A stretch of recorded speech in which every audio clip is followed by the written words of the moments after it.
There are a number of high-profile legal cases making headlines. In the trial against the three men accused of killing Ahmaud Arbery, the jury found all three defendants, Travis McMichael, Gregory McMichael, and William Ryan, guilty of murder.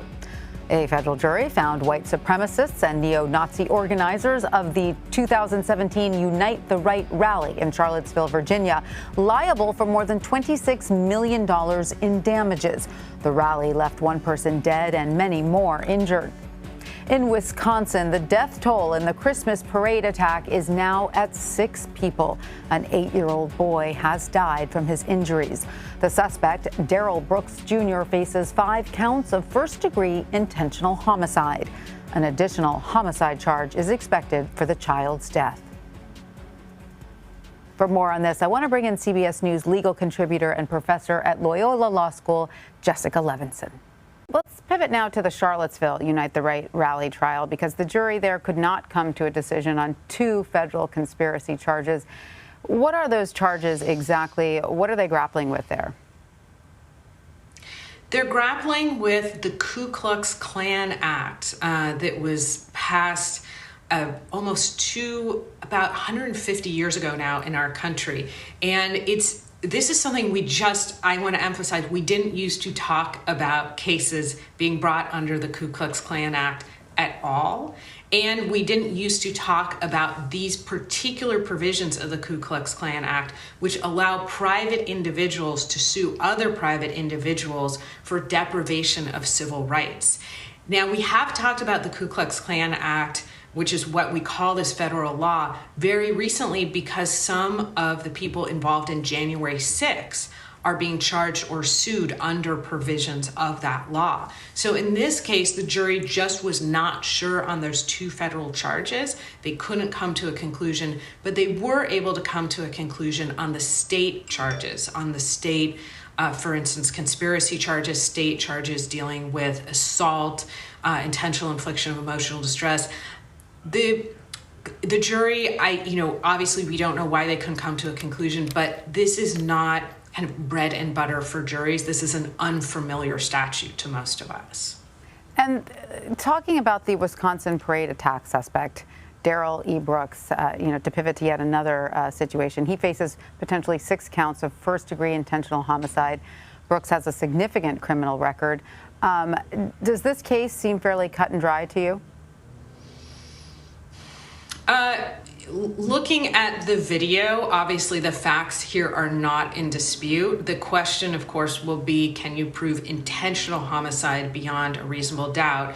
And while, as you correctly said, he has a criminal history, and in fact, I think just a few months ago was charged with using his vehicle as a weapon against a former girlfriend.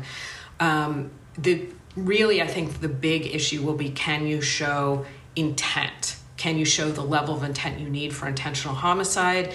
Let's not pretend that we didn't all see what we saw, which is purposefully using your car and driving it into a crowded parade of people.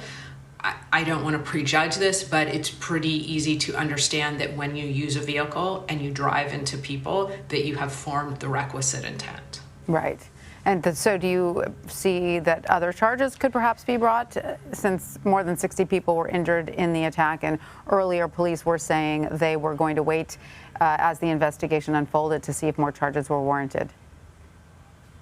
Absolutely. You could see other charges brought. Unfortunately, I think some of the reason that we wait, and this is of course hard to think about, is that you want to know if other people will pass away, or you want to know the full extent of the injuries to other people, and then you can add charges. There's no reason to think that this is the end of the charges.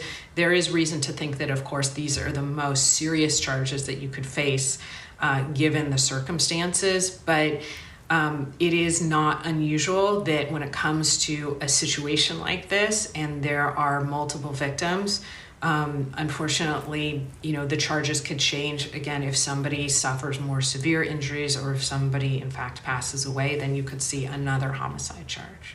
All right, Jessica, before I let you go, I just want to ask you one last question related to the Ahmaud Arbery murder.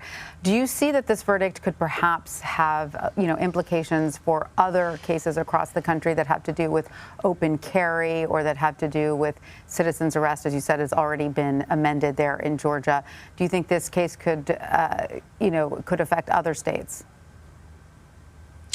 Yeah, that's always the big question. I will say that I'm predisposed to think that we need to be careful about any one criminal case, one standing for more or trying to solve more than that case is intended to. Right. I mean, we've talked a lot about the Rittenhouse case over the last week, and we've seen very clearly, I think, that one criminal case shouldn't be asked to, solve all of society's ills.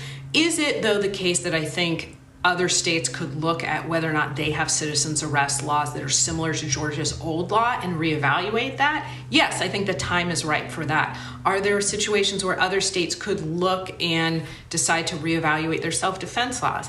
Potentially. When it comes to open carry, I think people typically feel the way they feel, and it's unlikely that this one verdict, I think, would create a radical change in that area. Right. It is interesting, it is worth examining a little more closely from a legal perspective. When people get into an altercation of any kind and one person has a gun, that one person is the only one left alive after the altercation, and that person gets to craft the story, right? So in some ways, this case is not an example of that because the person with the gun has been found guilty of murder, but it is something that needs to be legally examined because a fight between two people when one has a gun is not a fair fight. I think that's such an important point. And if you it depends on, I'll say the criminal law asks typically very narrow questions when it comes to self-defense. It's not, should this person have walked into the situation with a gun? Was it wise for them to have a gun? Or even in a lot of cases, did they legally have a gun? It's at that moment, even though they were the one to have the gun, somebody wouldn't have died if they didn't have it. At that moment, given the circumstances, would a reasonable person have acted in the same way? That's a much narrower issue than, frankly, I think society should ask. And yes, it is fair for us to look at our criminal laws and ask how subjective really they are and whether or not they could be made to protect more of us. All right. Well, Jessica Levinson, thank you so much for joining us. As always, we appreciate your legal expertise. Thank you.